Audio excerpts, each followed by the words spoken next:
ইনসাফের কথা যখনই কোরআন হাদিসে বলা হয়েছে, তখনই ব্রিটিশ গভর্নমেন্টের পচা আইন দাঁড়িয়ে যারা আছেন, আইনস্টাইনের ওই সে পচা আইনের যারা অনুসারী অনুকরণ করছে, আজ সংসদ ভবনে বসে বসে আইন বানাইয়া আজ মানুষের মাথার উপরে লবণ রেখে যারা নোয়া খায়, আর আমেরিকার কথা আর ওই ভারতের কথা শুনে যা এই সাধারণ মানুষের বলে নির্যাতন করে, লুণ্ঠনগিরি করে, ওদেরকে বলা হয়েছে ফাসাদ।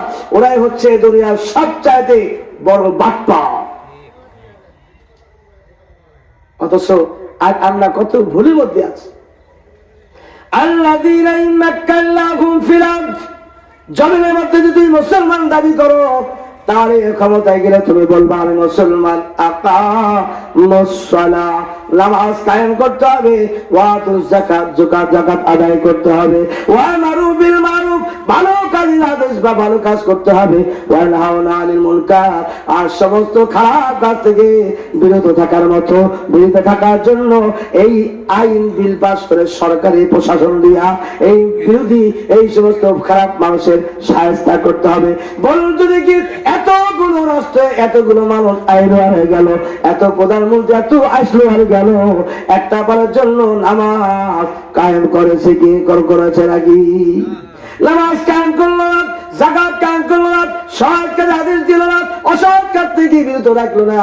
আল্লাহ পাক বলছে উলাইকা হুমুল কাফিরুনা হাক্কা, তোমাদেরকে চিনি নাও, ওদেরকে চিনি নাও সামাজিকভাবে, রাষ্ট্রীয়ভাবে, ওদের মতো বাটপার, ওদের মতো সিটিংবাজ, আর সমাজের মধ্যে সচ্ছল কাফের, সচ্ছল অ্যাকুরেট মুনাফিক, ওদেরকে চেনে নাও। ওরা সচ্ছল কাফের, ওরা চিহ্নিত কাফের, যারা আল্লাহর বিল পাস করার ক্ষমতা পেয়েও আল্লাহর বিল পাস তারা করে নাই। শায়েস্তা করেছেন ফেরাউনকে, নমরুদকে, অনুরূপ ভাবে শায়েস্তা যারা এক শক্ত পাঁচির উপরে মাটির ঢিল দিয়ে যারা আঘাত করে ওই মাটির ঢিল ভেঙে চুরমার হয়ে যায়, অনুরূপ ভাবে আলেমদের কিনে যারা সিনেমিনি করছে, আলেমদের সামনে থেকে যে মাইক কিনে নিয়েছে, তার সামনে একটা দুইটা অপশন আসলো, নয় তোমাকে মরতে হবে, নয় দেশ ছাড়তে হবে। হয় নাই? দুইটা অপশনের মধ্যে দেশ ছেড়ে যাওয়াটাই তার পক্ষে উত্তম হয়ে গেল। সঙ্গে সে আল্লাহ পাক স্মরণ করে দিল, যখন ফেরাউন দলবল নিয়ে মুসা আলাইহিস সালামের বিরুদ্ধে যখন যুদ্ধের জন্য আবার দ্বিতীয়বার সংগ্রাম করার জন্য চলে আসলো, তখন আল্লাহ পাক আহ্বান করেছিল, হে জাতি ফেরাউনের লোকেরা শুনে রাখো, আজ লাক্কানি চুবানি খেয়ে ওই ফেরাউন লাক্কানি চুবানি খেয়ে মারা যাচ্ছে। যারা নাকি ফেরাউনকে ভুলে যেতে পারবা, ফেরাউনের দল থেকে বহিষ্কৃতি ছেড়ে দিতে পারবা, আল্লাহর দলে মুসা কালিমুল্লাহর দলে যদি তুমি ভিড়তে পারো, আমি আল্লাহ তওবাকে কবুল করবো এবং মাফ করব। আর যদি না পারো, ফেরাউনের মতোই তোমাদের লাক্কানি চুবানি খেয়ে মরতে হবে, আর তোমাদের স্থান হবে জাহান্নাম।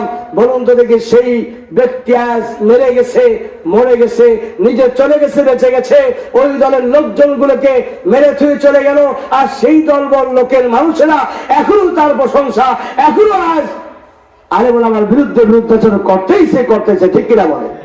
এমন মুনাফিক আছে না নাই?